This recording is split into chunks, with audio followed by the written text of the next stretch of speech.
today we're going to talk about hypothesis testing for single hypothesis testing. So I think this part should be already familiar to you. And then we're going to discuss a resampling method for single hypothesis testing. Then we discuss multiple testing and what happens when we do multiple tests. We need to control either family-wise error rates or false discovery rates, and then we will learn some methods for doing these corrections to control either this or this.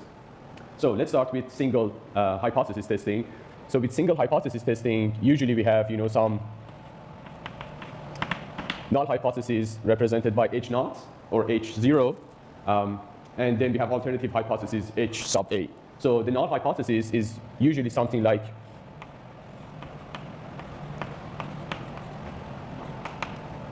our default, state of belief about the world.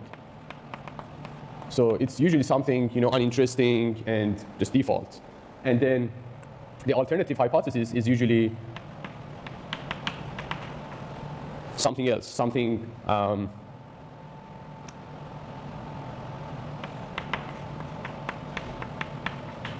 different, and usually, relevant or interesting.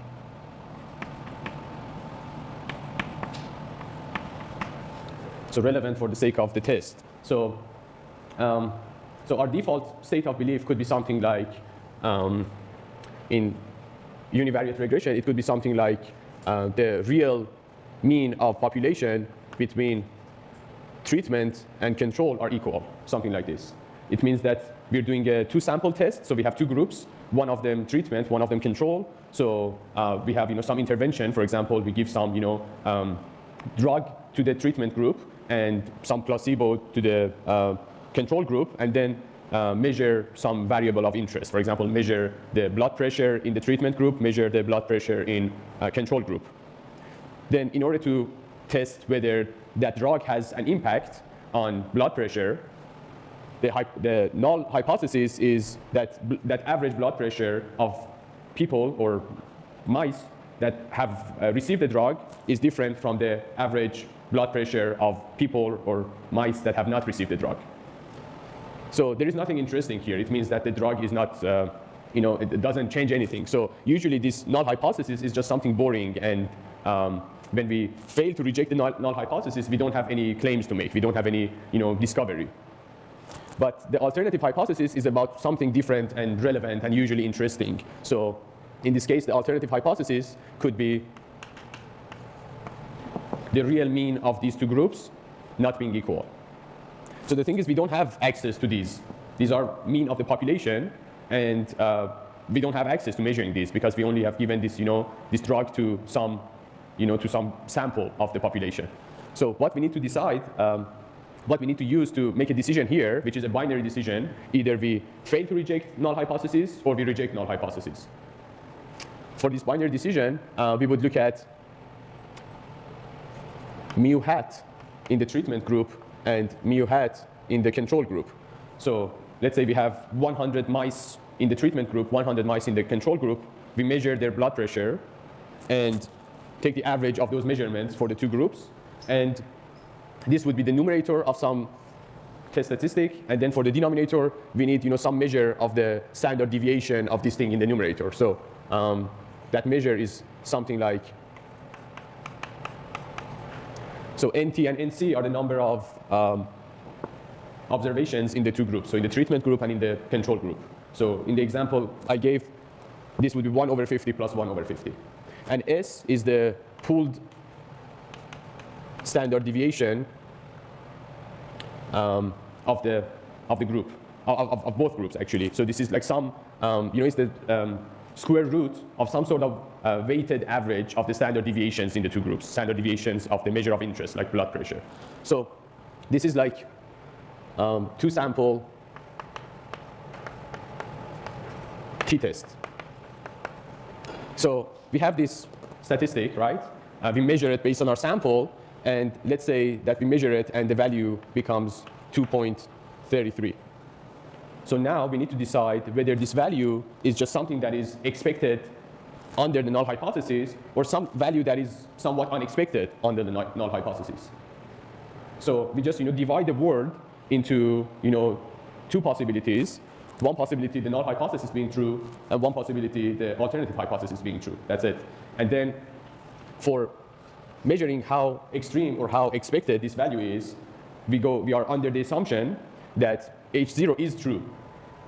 So under the assumption that H0 is true, there is some theoretical distribution for this statistic. So if H0 is true, this test statistic is going to have some normal distribution with a mean of 0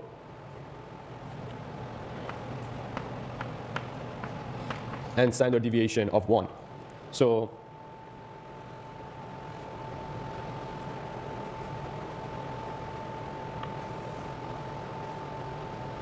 now our distribution, our theoretical null distribution looks like this. And the value that we have observed is 2.33. So this is the value of observed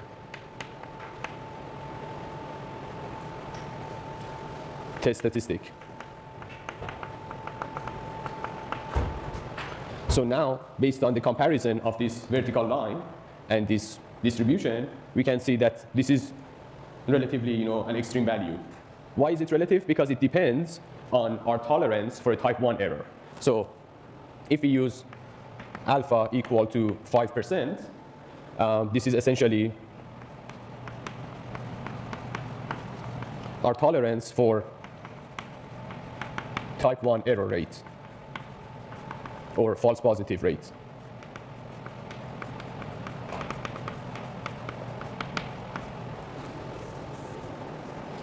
So if we are willing to accept a maximum of 5% type 1 error rate, then we see that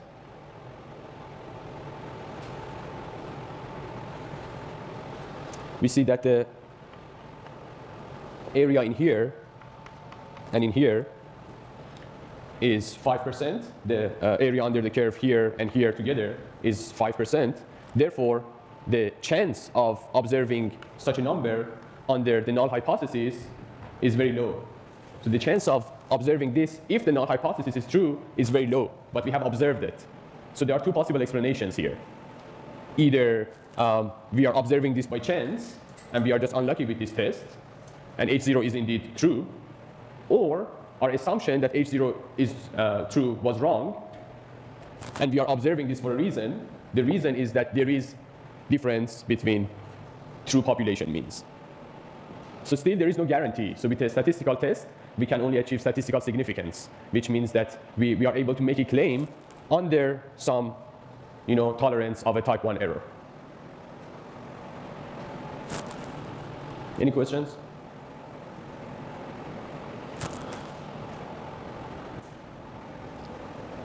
So this was only one example when we are comparing the means, but the null hypothesis can be also something like true value of beta 1 equals 0 in a regression model, and then alternative hypothesis being that the true value of beta 1 is not 0. So this means that x and y, this means that x doesn't have an association with y, doesn't have any effect on y. This means that there is some statistically significant association. At least those are the things that we get to claim based on the result of such a test, because the null hypothesis is talking about some true coefficient in some true regression model that we never have access to. And then we're deciding whether that true parameter is 0 or 1. We can never be sure whether it is really 0 or 1. But with a statistical test, which is the same test we had in the first lecture of the course, when p-value for the estimated coefficient is less than 5%, we reject the null hypothesis that there is no effect and claim that there is statistical evidence for a non-zero effect. Yeah? So what will be the t-test look like in the case of beta equals 1? Well, it's not the two-sample t-test, but it's something like some estimate of this parameter, some estimate of beta 0, beta 1 minus 0, which is the right-hand side of this, over some measure of the standard deviation. So usually it's some standard deviation of this. So it would be 5 for this denominator, we can use the standard error of our estimator. So the height is the estimated root.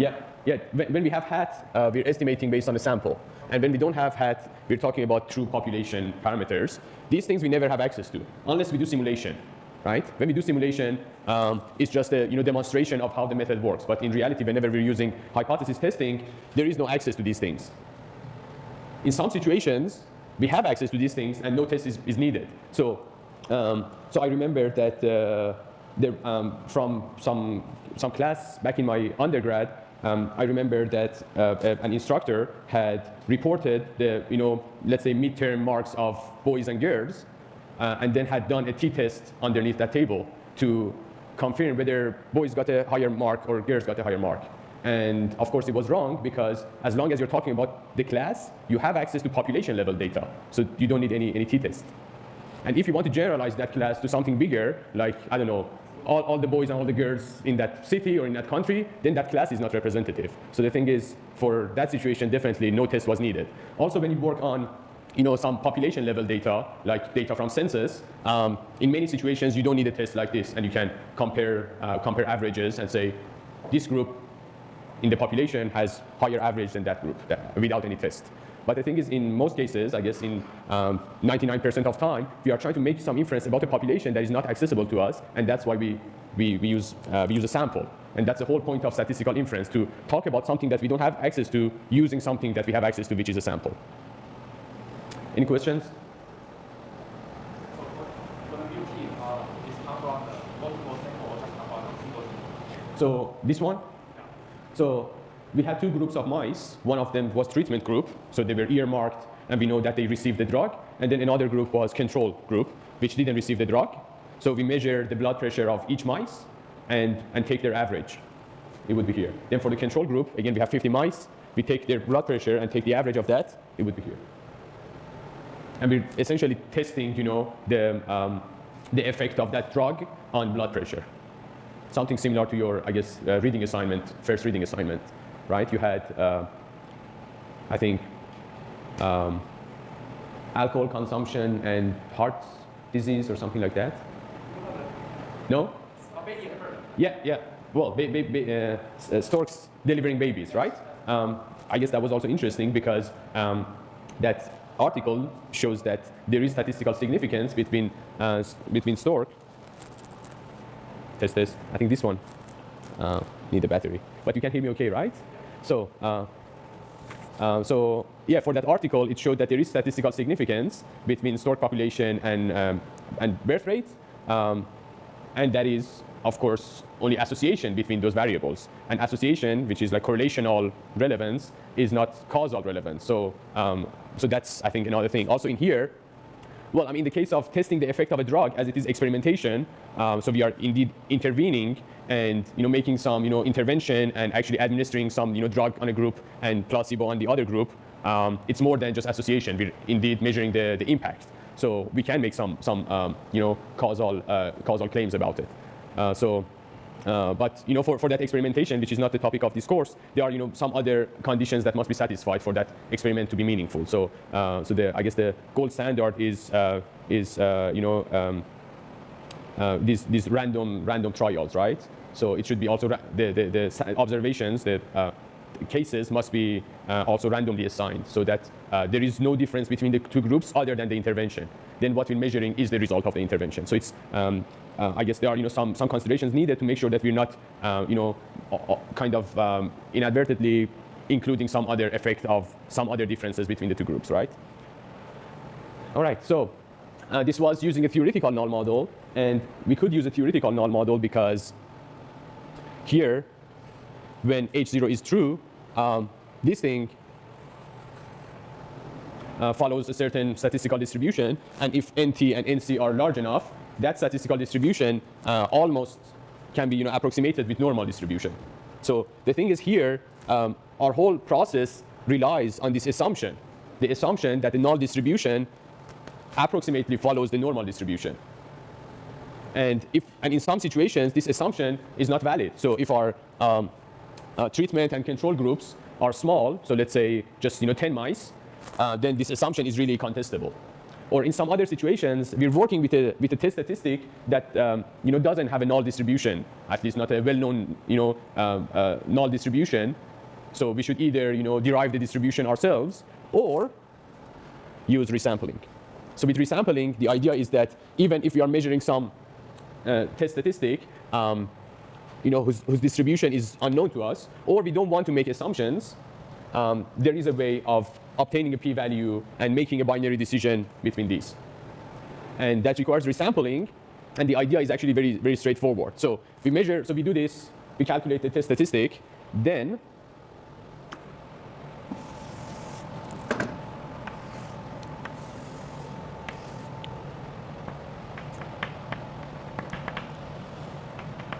so resampling for two-sample t-test. So here in the treatment group, we had n sub t mice. In the control group, we had n sub c mice, right? And we had the blood pressure of each of these, right?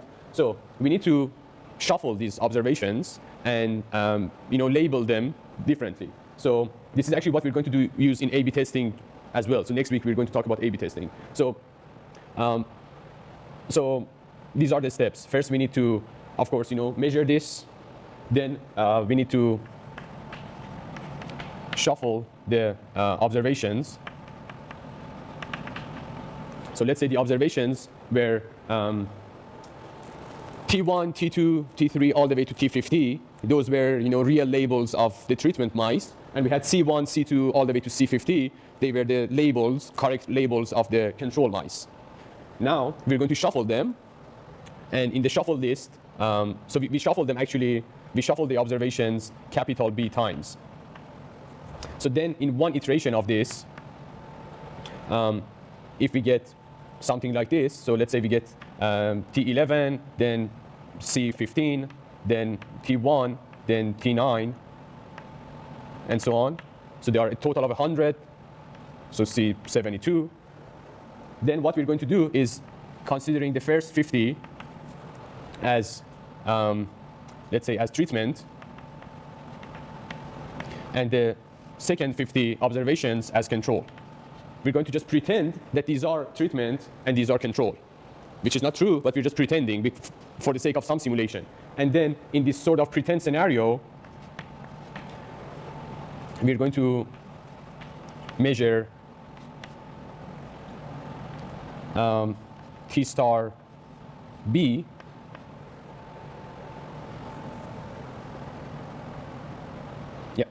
So T star B is just some statistic similar to this, but based on the labels, based on these like pretend labels that we defined here, right? So we take the average of these, and we consider that is mu sub t, mu hat sub t, and take the average of these and consider that it is mu hat sub c, and their standard deviation and everything. So we measure this, right? And then we shuffle again, right? We shuffle again, we get another permutation of these observations, we label them again, right? And measure T star number 2. So let's say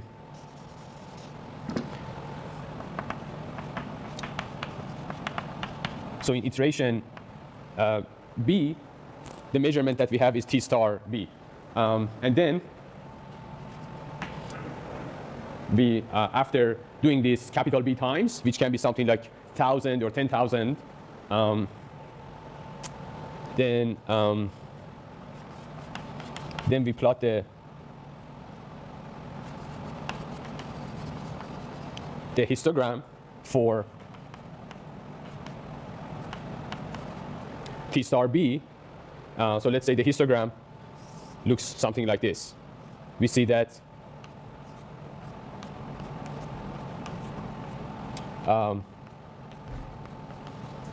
let's say that we get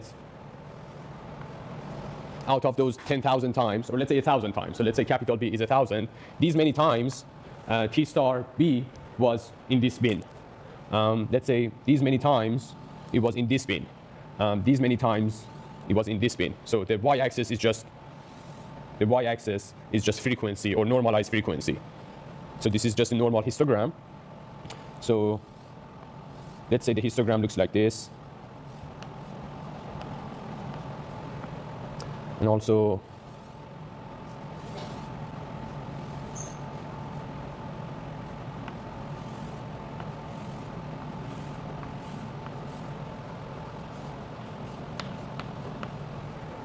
so this histogram shows the resampling distribution, resampling null distribution. And now we have our observed value, which was t equal to 2.33. And based on how many times we got something, we got a more extreme value, we can decide whether, we can measure the p-value. So let's say that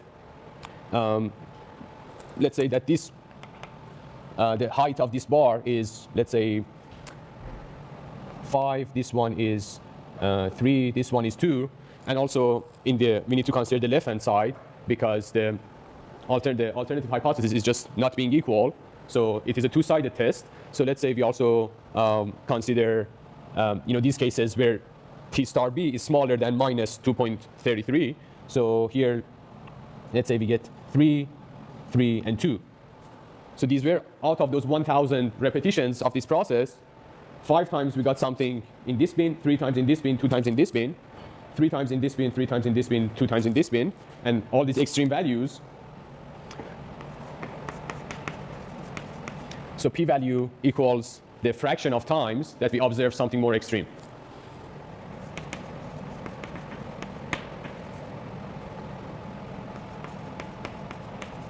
So fraction of times that we observed some absolute value of t star b being larger or equal to t. That's it.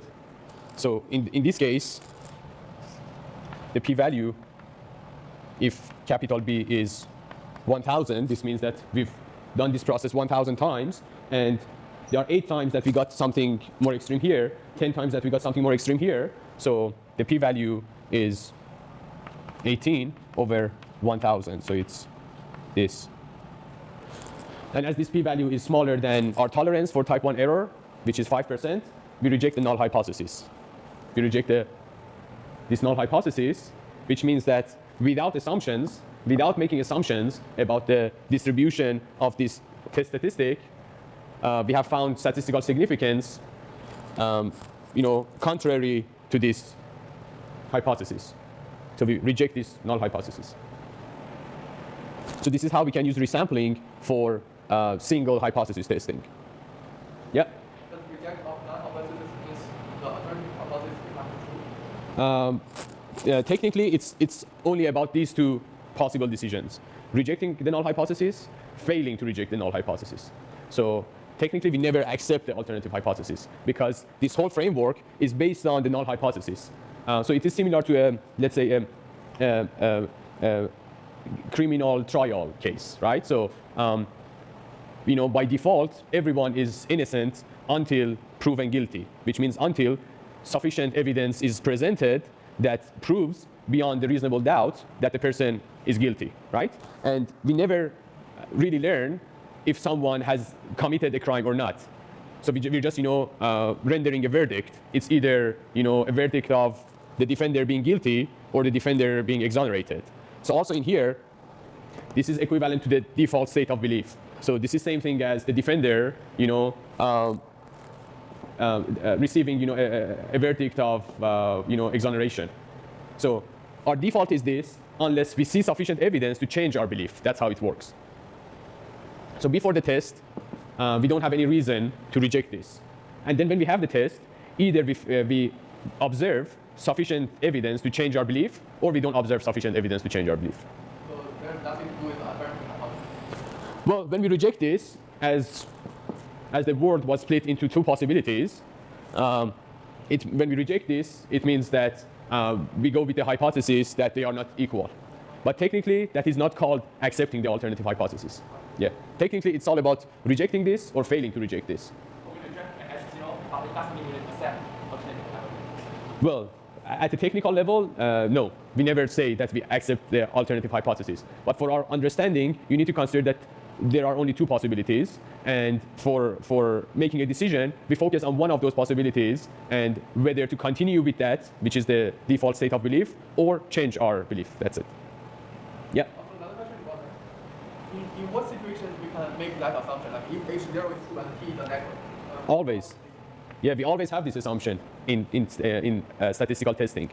So we always have this assumption in the process, and that's why p-value is the probability of observing the observed statistic under the null hypothesis. So p-value, so let's say in here, with this, p-value turns out to be 2%.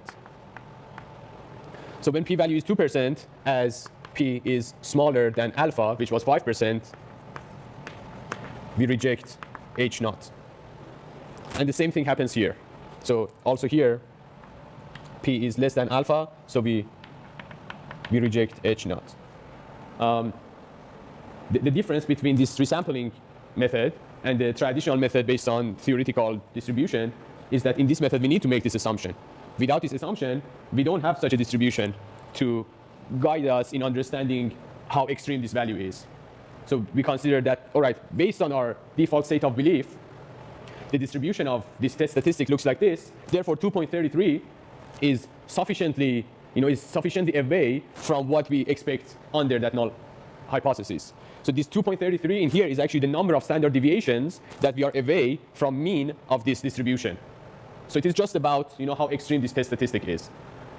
So similar to the criminal trial, sometimes there are some evidence presented, but the evidence is not sufficient for rendering a verdict of guilty because the evidence does not prove beyond a reasonable doubt that the defender is guilty, that the defender has committed the crime. So also in here, there could be situations that the test statistic ends up here and we fail to reject the null hypothesis. So now we can look at this from the perspective of something similar to the confusion matrix and binary classification. So truth is about H0 and HA, or H0 and HA. And our decision is to either reject H0 or fail to reject H0. So the thing is, we never know. I mean, in a practical situation, we never know which column we are in. We just know what is our decision. So if we reject H0, but H0 is true, this would be a type 1 error. If we reject H0, but HA is true, it's actually correct. If we fail to reject H0 and HA is correct, well, it would be type 2 error. And of course, when H0, H0 is true and we fail to reject it, that's also correct. So the thing is, usually there's like a lack of symmetry between these two errors. Usually we care more about type 1 error in hypothesis testing. And typically when we try to reduce this one increases. So it's about finding a trade-off between these two values. Similar to finding a trade-off between values that we have in confusion matrix for binary classification. So in terms of, so essentially whenever we reject H0, we are making a discovery, or it is as if we're classifying something as positive. So this thing is the same as predicted class positive. This is same as predicted class being negative. This is actual class being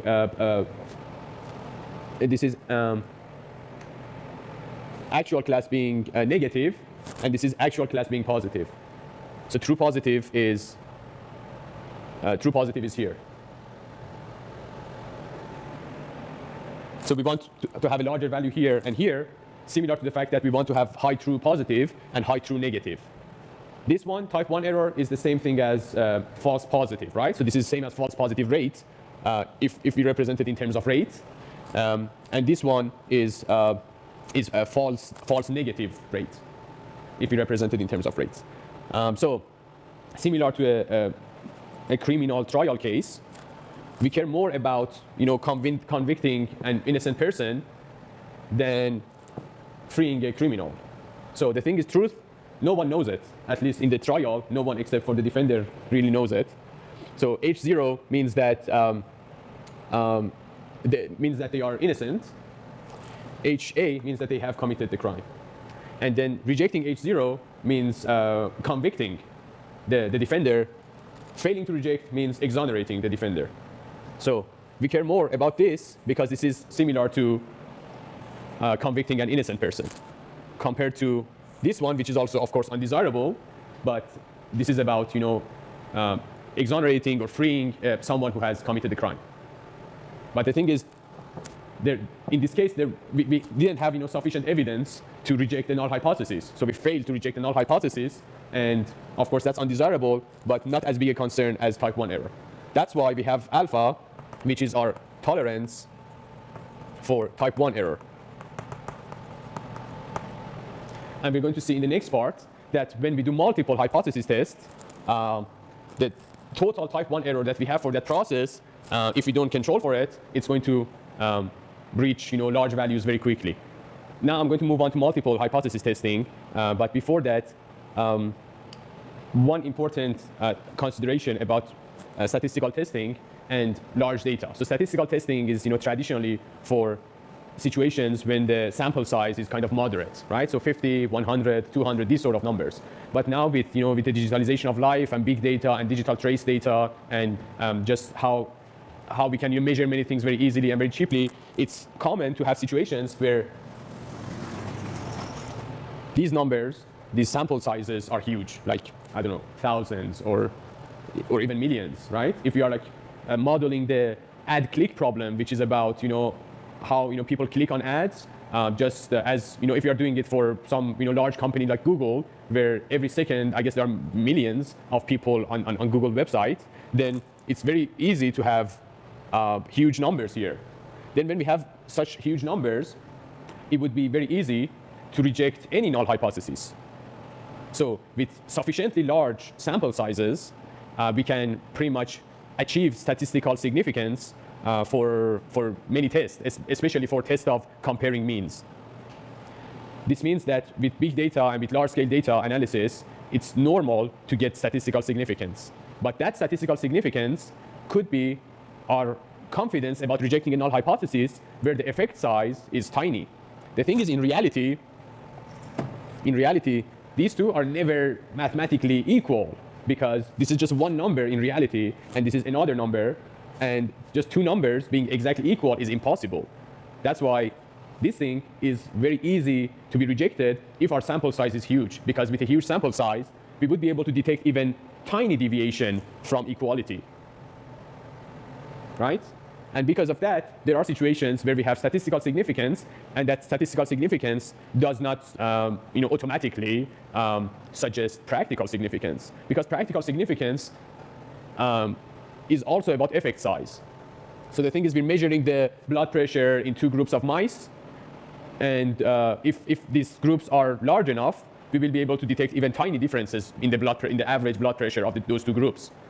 But if that difference is really tiny, is like 10 to the minus 5 or something, then the effect of that intervention, the effect of that drug is tiny. Therefore, there is no practical significance for the drug, while we have statistical significance. So this is very important, especially for us in a data science course, because when we do large-scale data analysis, we are not dealing with numbers like 50 or 30 or 100. In many cases, we're dealing with thousands or tens of thousands or even larger numbers. So I think the main takeaway message from this is that when you work with large-scale data, you need to make sure to make a distinction between what you count as practical relevance before doing the test and before, I guess, getting excited with observing statistical significance. Sorry? The example about practical relevance. Example of practical relevance. Practical relevance is really, some discovery, for example, about a drug that does something, a drug that reduces blood pressure. That's the practical relevance in the medical context. I guess for us, sometimes the relevance is about, some coefficient, about, some association between X and Y. The thing is, this association, we may have statistical significance for it because we just use large-scale data and when the data is so huge, it's, I guess, easier to obtain statistical significance because we could be detecting, some tiny effect. But then if this beta is just a small number, in a univariate regression, the R squared for the regression is correlation coefficient squared, right? So we might be having some R squared which is huge. We may have some R squared which is huge, like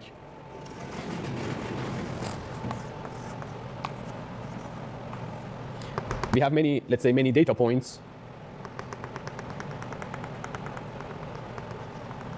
like this, and we fit a linear regression, a univariate linear regression. It fits like this.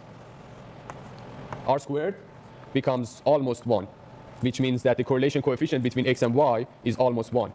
But this doesn't tell us anything about the effect size, which is beta hat 1. Beta hat 1 can be something like 10 to the minus 4. With 10 to the minus 4, we can have rho almost being equal to 1 and R squared equal to 1. So our model, the fit is great, the correlation coefficient is great, but the effect size is tiny. So when the effect size is small, we don't have practical relevance for many applications. It just means that x and y, they change in some sort of harmony and synchronization. But how many units of increase in y is expected for 1 unit increase in x? That value is 10 to the minus 4. So if x is ad advertisement and y is sales, then we don't have practical relevance because, let's say, for every $1 that we spend on advertisement, our sales increases by 10 to the minus $4, despite the fact that rho is 1 and R squared is 1. So just, with large-scale data, make sure to make a distinction between practical relevance and statistical significance. All right. As this was quite a long discussion, let's take another break and then move on to multiple testing.